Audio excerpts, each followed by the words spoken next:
Night falls on Rosscarbery in West Cork, and as the swans gather, there's a gathering of a different kind in the nearby hotel. People of all ages have come from the four corners of the region to play a game. But this isn't bingo or a table quiz, it's a simulation exercise that could actually change the future.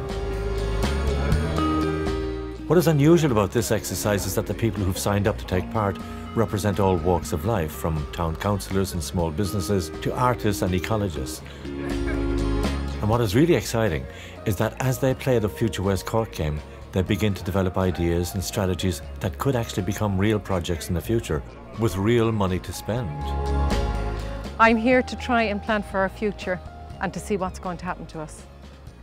There have been so many negative things happening lately. I want to see, is there anything positive that we can do now that will impact and that can make a positive future for us. And not just for this generation, for the next generation. The concept of it is interesting. The concept and the reality will be two different things, but I'd be interested to see where we go today or tonight with it. I'd be interested to see how that happens.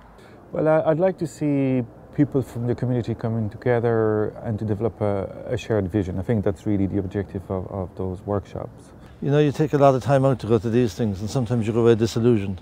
Yeah. I'm just hoping for great things tonight. Miracles, let's say. Each table in the room represents a team, and each team is given a hypothetical budget to spend within their region over a 20-year period. Although the map looks a bit like West Cork, it is in fact a fictional landscape with a similar makeup. As decisions are made and money spent, the team move along a path that will lead to one of 5 outcomes. Each one of these paints a completely different picture of how the region might actually look in 20 years' time, and more often than not, the result is not the one they expected. I spoke to the game's developers, an Australian and an American, to find out how in these difficult times a simple board game can help communities grow and prosper.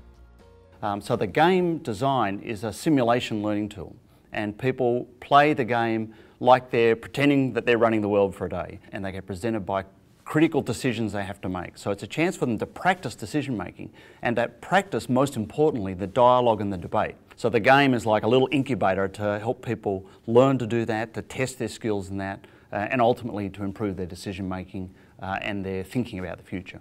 When we play the game and we think about long-term thinking and engagement thinking in regions, people start to think about what would they do in case of those changes that are happening in the future. You know, we're seeing things change all around the globe that are having drastic effects on small rural communities, and those communities need to be able to see that they have power in that situation.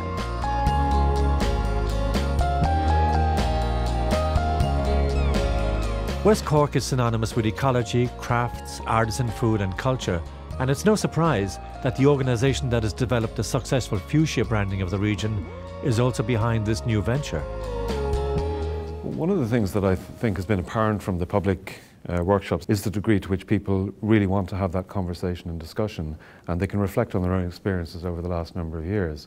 And they're not merely economic, but over the last couple of years in West Cork we've had a couple of very hard winters where people couldn't get to work, where people are denied services. So I think people are thinking about the future in a very different way. Ultimately, our key role in this as the development partnership is not alone to facilitate this process, but right across the range of programs and supports that we have and the direct financing that we can make available, where we can provide the means to communities and groups and interests and commercial activities to make the progressive changes towards the shared future that may emerge. So, after a long evening wrestling with the future, what did our participants have to say? It makes you think outside the box.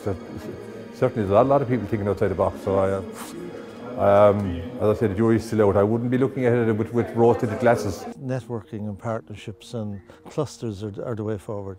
There was too much standalone a long time for Ireland, and it just can't happen anymore, you know. It's definitely one thing to put, you know, to do white papers and put policies together in government, but I think at a local level, all organisations and local business people, community organisations, everyone should work together just to keep this beautiful area the way it is and to make it stronger.